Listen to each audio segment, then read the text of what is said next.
So another one is empiricism. It's an only valid form of knowledge consists of empirical verified facts. So we tend to get this in our everyday life. We rely ultimately on empirical facts, what we see, feel, weigh, measure.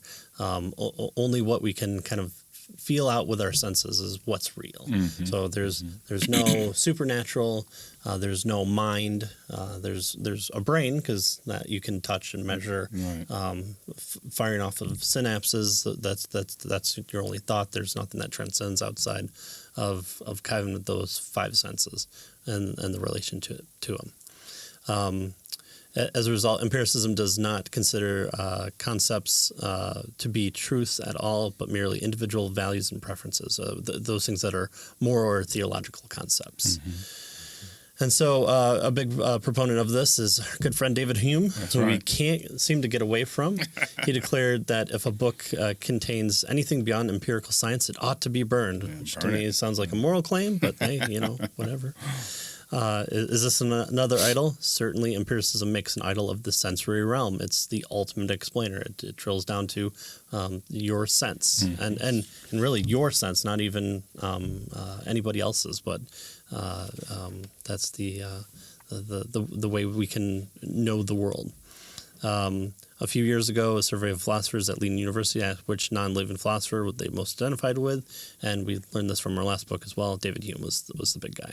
Philosophy spill out from classrooms into popular culture, and there's a nice little Star Trek one here, and I could really go in a lot to this, and I would love to do a podcast on all the philosophy of Star Trek one day, but I'll skip that.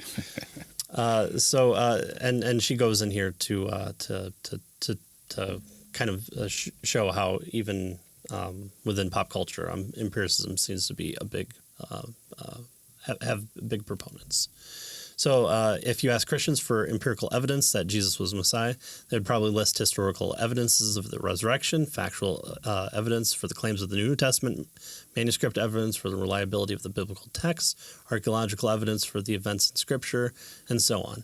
The Christian message rests on events and can be seen, heard, and touched. So we're not outside of saying we don't disagree that there's that empiricism is important, and helps us in terms of gaining knowledge. It's one of those means by which we gain knowledge. And when we get into the second part, if we were to deny this, we would actually be facing an idol as well, because we wouldn't be we would be reducing humanity incorrectly.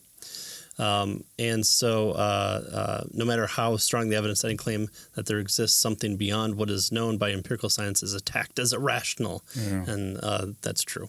So basically, we're saying it's just not the whole story. Right. And these philosophers and philosophies tend to try to make it the whole story. Right. All right.